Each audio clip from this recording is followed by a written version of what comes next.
increased Korean arrivals began in 2017, and at the event, GVB touted its social media hashtag InstaGuam campaign as part of the reason Guam has seen more arrivals from Incheon, Busan, and Seoul.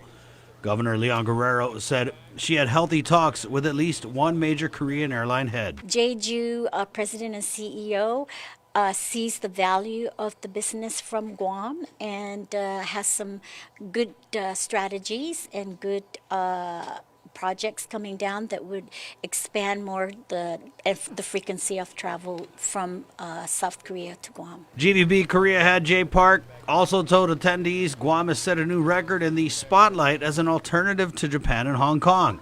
While GVB President and CEO Pilar Laguatnia pledged tourism infrastructure improvements to better deal with anticipated increases in Korean tourists.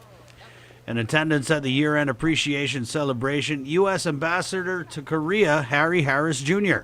Harris calling Guam a significant area in the United States and also spoke on our post-war revival, saying he anticipates the activation of the U.S.-Korea private exchange, according to media reports of the event. The governor said she had good dialogue with Harris. Their mission there is to improve commerce between U.S. and Korea, and this GVB, our industry, falls right in line with what their mission is. And he's very supportive, and he was very impressed that of our visitor arrivals, 734,000 were from Korea. It's about a 45% market from Korea. In other news, a couple was arrested after a teenager tells police she was sexually assaulted. Court documents state Chrissy Orlino and Andrew Nalta Cruz took the 17-year-old victim to a bar on November 21st, knowing she was underage. Cruz bought the victim several drinks until she was drunk. The pair took the victim to a Barragata house where she felt weak and unable to move. Now, according to court documents, she fell asleep with Cruz on one side of her and Orlino on the other. While she was asleep, Cruz allegedly groped her and then sexually assaulted her. When she woke up the next morning, Cruz allegedly hugged her and kissed her, shoving his tongue in her mouth, stating, "That's all I wanted."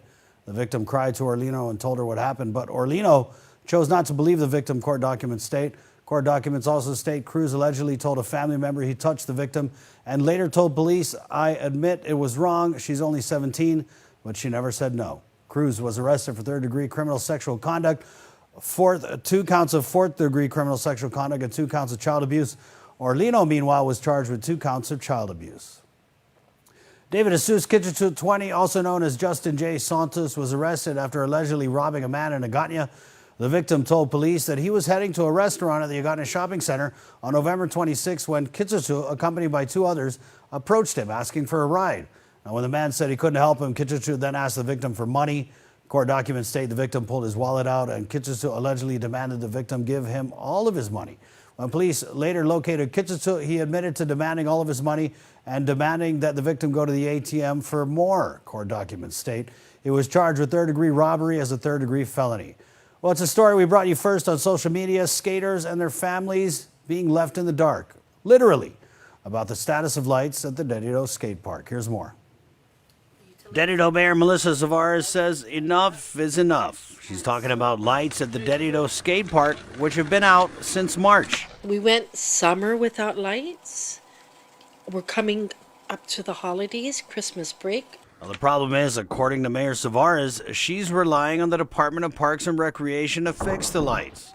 Not that she didn't try to resolve the situation herself. She says she even requested help from the Guam Power Authority, but was told to stay in her lane. I can't request that because it's not under the mayor's office. It's under DPR. Summer came and went, still wasn't done. The problem is DPR must work with GPA to get the meter back online, something DPR Director Rich Ibanez says he's already doing. Quote, DPR is working on getting the meter back on so a private contractor can work on the panel box to get the lights running. It almost sounds like a bad joke. How many months does it take Gov Guam to change a panel box? Skater Austin Colgren was even electrocuted months ago trying to turn on the lights. It's like over here. There's still a scar.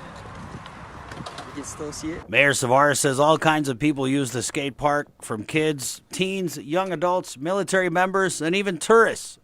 And while we encourage the young to stay out of trouble and keep busy with activities, Skater Aaron Tydinko sums up the sentiment of skaters who frequent the dark park. It's kind of disheartening, you know? It's like, it kind of feels like the people in charge of the community kind of don't care about the people in the community. Meanwhile, skater mom Jean Bonico says it's been difficult to get a straight answer about the lights. I've talked with Parks and Recs and the mayor, and same thing, they're giving me the runaround. Savara cited the obvious concerns the dark skate park presents, and since they haven't been getting any answers or action, Mayor Savara says sometimes skaters take matters into their own hands. At one point, they were even using headlights, park their cars up at the top part and shining their headlights. DPR's Ibanez did not provide a timeline for repair of the lights at the skate park. Some skaters we talked to said they hope they don't have to wait until election year for a fix, because they say that's the only time anybody listens to them.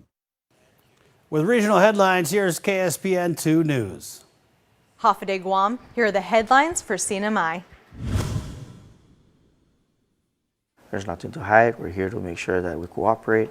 At the end of the day, I am voted in by the people to do what I am voted for. Our business community, there's lease that needs to be made. I have an obligation to make sure that I fulfill, and I'll continue to do that. And I just can't wait to clear my name.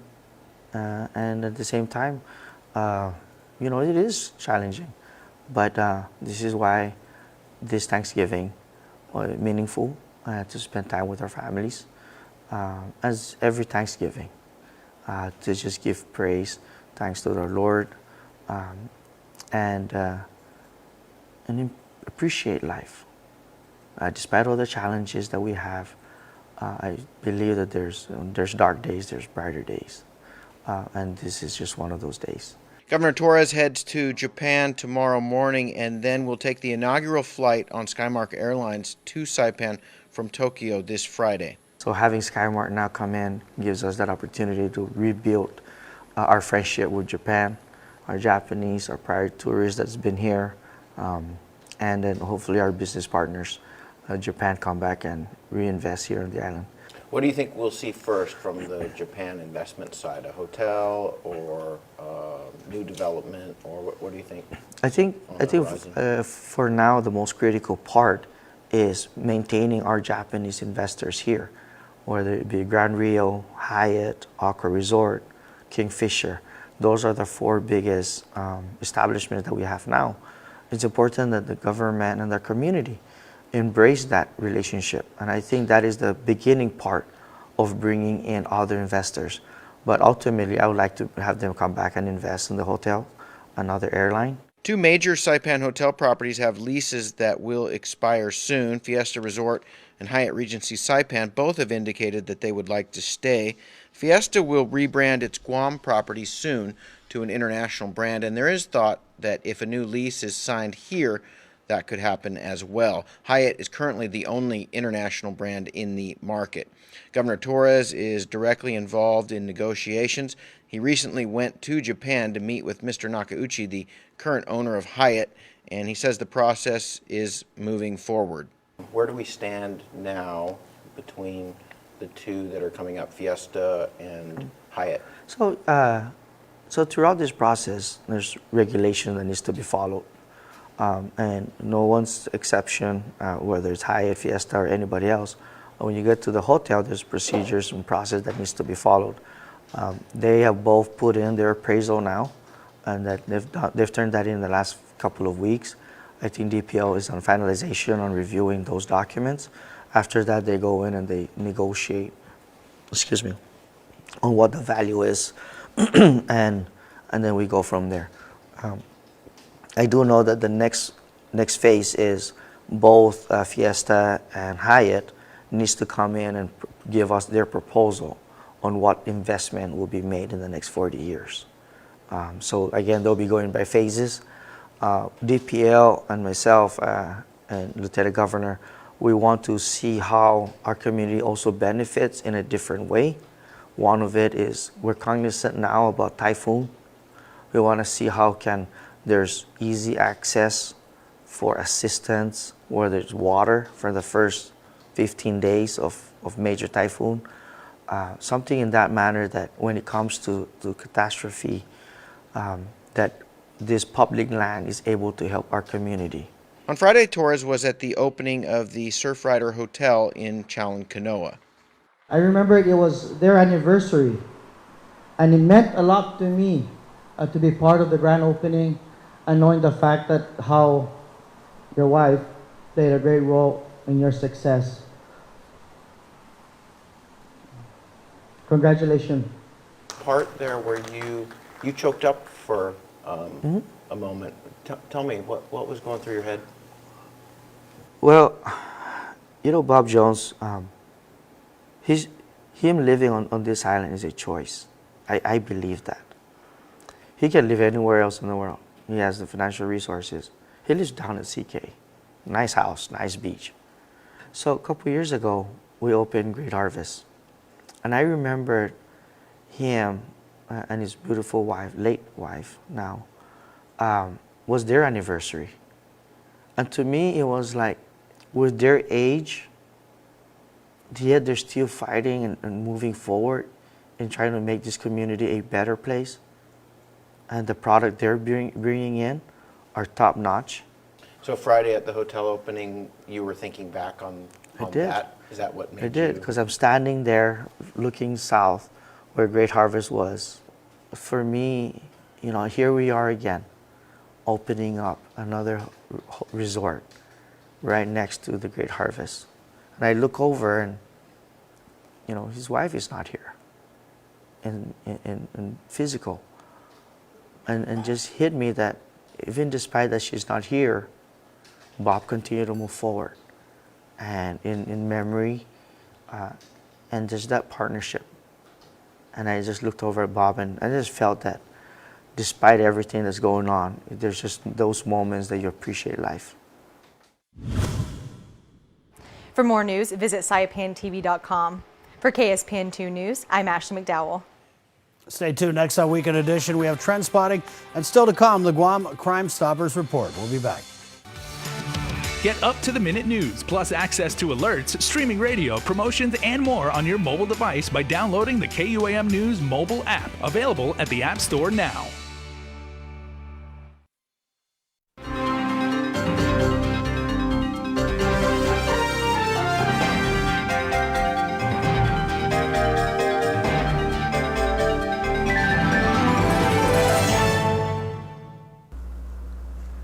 Advances in technique and medications used to prevent dental pain have shattered the myth that a dental visit is something to fear. Even the dreaded root canal or wisdom tooth extraction.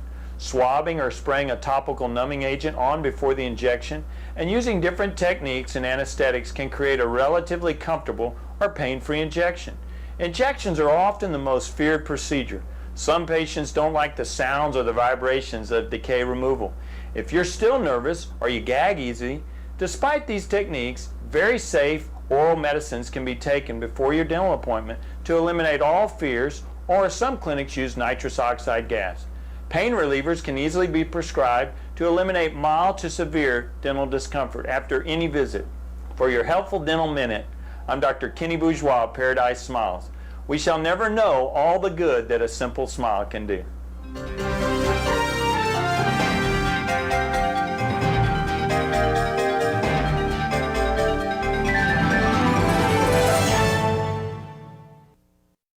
Normal should never be abandoned, abused, neglected. 265 foster children on Guam have longed for family, clothes, and food. See their faces, hear their stories, be a foster family, and bring them home, where faith, love, and stability will change their lives.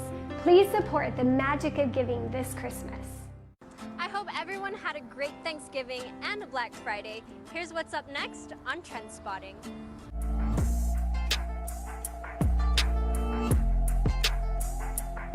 Hafid everyone, I'm Cami Aguirola and welcome back to another episode of Trend Spotting. Here are the topics that had you talking this week, starting with the passing of Typhoon Kamuri.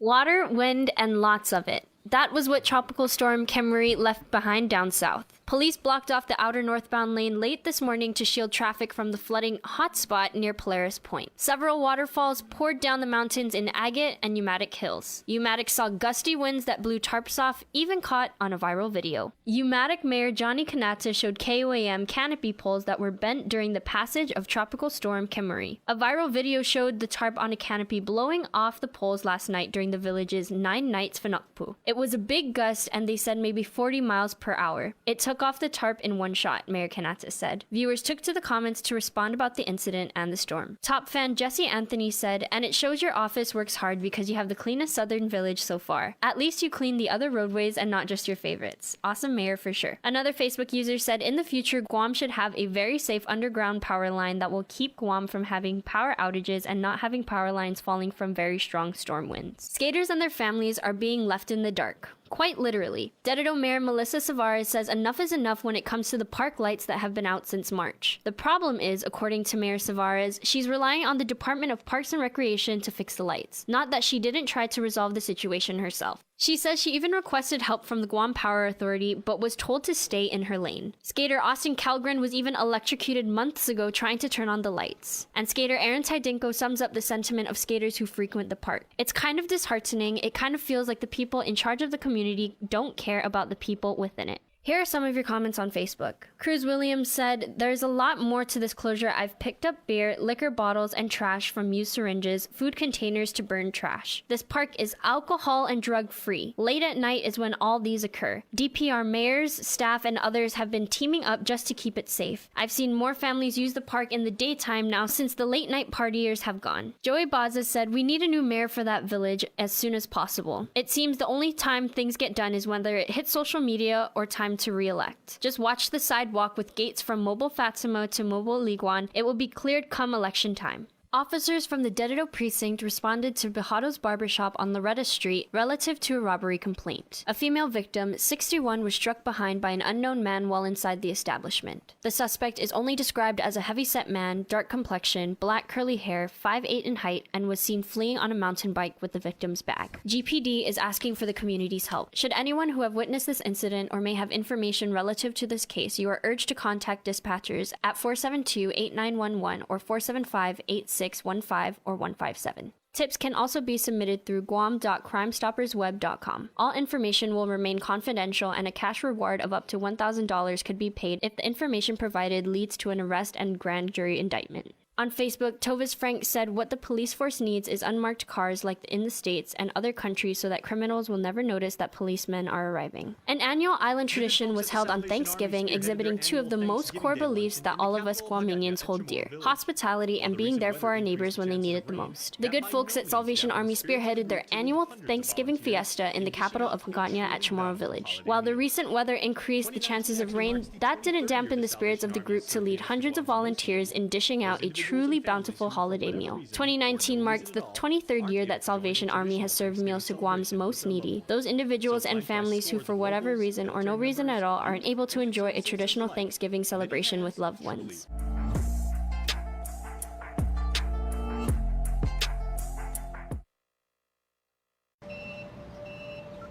Mark is the best husband and father you could ask for.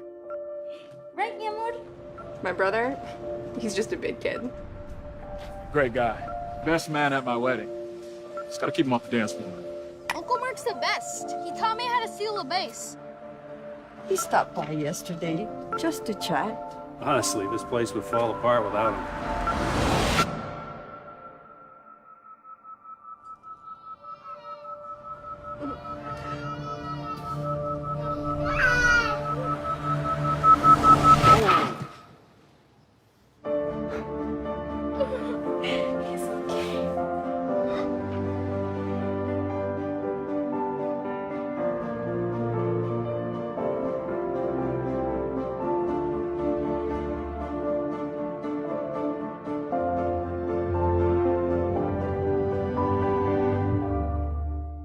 The Madsen USO Rack and Run for Our Heroes is coming back to the Guam Museum, Skinner Plaza, on Saturday, December 14th. Check out our fast and easy registration online at guam.uso.org. We'll be rocking out with music throughout the course. lace up your shoes, bring your family and friends, and rock and run for our heroes on December 14th. Sign up today online at USO Tumon Bay and the Royal Orchid Hotel or at USO Anderson. Special thanks to title sponsor Matson and all supporters of our USO Rock and Run for Our Heroes 5K. Hi, everybody, and welcome back. Well, this past week showed us that despite the holiday season, it's supposed to be a joyous time, a festive time, a time when we all come together, celebrate, pray. But for one particular part of Deadwood, it was certainly a very, very scary situation. Sergeant Paul Tapao with the Guam Police Department is here. And Sarge, I was actually working that day. I was on duty, and then we got a call that they said there was a very terrifying incident right on Loretta Street, and that's been a very contentious area of Deadwood recently. It is. You know, it's been the spotlight for, you know, the incident where the rape had occurred and everything. And now Thanksgiving Day, Thanksgiving morning, you know, where others were preparing to celebrate as a family. There was a female victim that was actually rushed to the hospital relative to injuries that she had sustained relative to, you know, that robbery that had happened at the barbershop. Mm-hmm. So what can people do? I mean, you know, everybody thinks, you know, because it's the holidays, you know, everything shuts down. Yeah. Everybody's in this wonderful festive mood, and, you know, nothing bad can ever happen. But this incident has tragically shown that, you know, crime doesn't discriminate, basically. It doesn't. And, you know, it was sad when I heard about it, and I had to report on it, you know, relative to celebrating Thanksgiving and stuff. And my heart and everything, thoughts and prayers go out to the family, you know, that have to endure, and of course be by the victim's side and stuff. But really, it's understanding. It boils down to situation awareness and what you can do and stuff. And it's really hard to armchair quarterback this to tell what you can and can't do, but understanding situational awareness and how to put yourself or become an element of the environment. It's really important, you know. What do you do in preparation? Are you preparing to celebrate Thanksgiving Day and you're all by yourself? Do you lock your doors? Do you unlock it so that family members can come in? These are some of the small things that actually do make a difference. You know, we ask now that family members lock their doors and windows and wait for, you know, somebody that you recognize to come on through. And the more, you know, the family members or friends that are there, that are gathered there, it really is a deterrence for any type of situation, because when you look at it, it was pretty much a crime of opportunity, and that individual took advantage of that opportunity and what presented itself, where, you know, they can get away with committing the crime, but more importantly, understanding that we have a victim now that we have to care to. And, you know, we talk about the Neighborhood Watch program all the time. You're a huge supporter of that. You go around, you talk to schools, you talk to residents in every single village about that.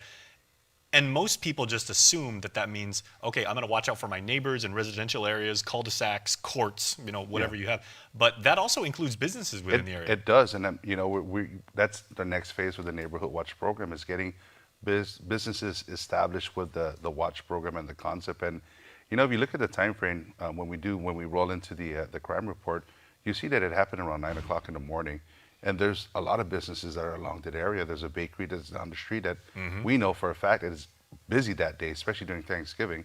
And of course, people that are traversing to or from church, and of course the main highway. And it was, you know, the community who provided us information about the identity, or not the identity, but the description of the suspect, to include the mountain bike that he was seen fleeing on. So there is this cognizant awareness of what's happening or what had happened, and providing that information to the Guam Police Department. But getting involved with a Neighborhood Watch program or establishing a business watch within your respective neighborhood is important, because in our neck of the woods in Sinahanya, a lot of the mom and pop stores are connected to the Neighborhood Watch program, and they you know, the community itself, we look out not just for our neighbors, but also for the businesses within our respective properties. So, and conversely, they're looking out for you too, because I mean, you know, they've got insurance, they've got, you know, possibly cameras, security systems there, but they've also got staffers that if they look outside the window and see something weird, they're going to call it in right away. Absolutely. And, you know, it really is the drive of the program, and when it's centric towards the community,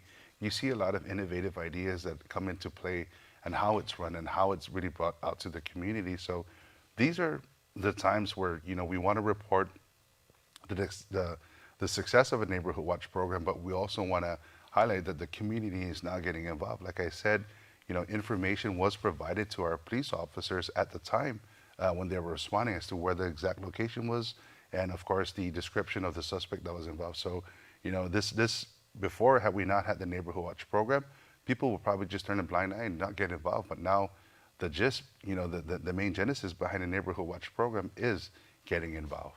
And of course, in neighborhood includes residents and businesses. So let's go ahead and roll that clip now and let you know how you can help with this crime in Deadwood.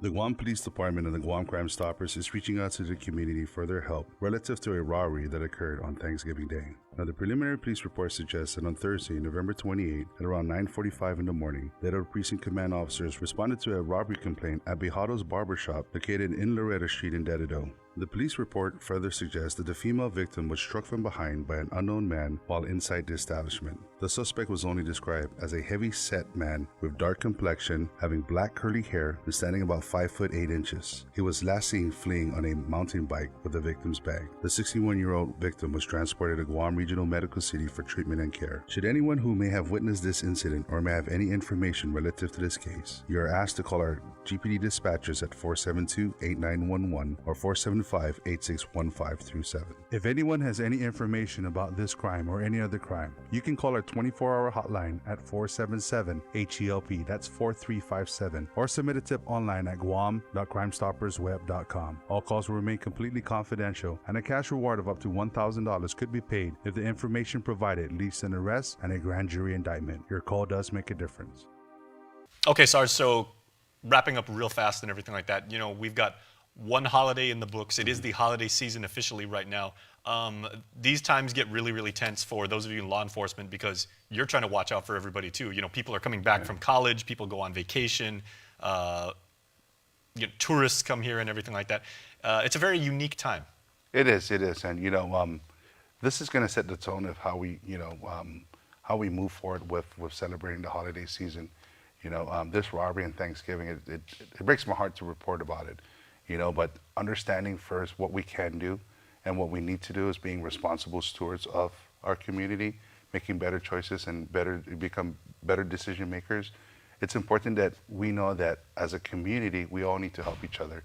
And this is why we're asking the neighborhood, within the community of Deadwood, especially in the Loretta Street, if anybody knows where, exactly the identity of this individual, he's pretty much a pillar family, or he's pretty much around that area. So, we want to ask the community to provide that information to the Guam Crime Stoppers. And we ask the community, as we move forward with the holiday season, to please be aware of what's going on. Don't let your guard down. Be, practice situational awareness and just be cognizant of what's happening around you.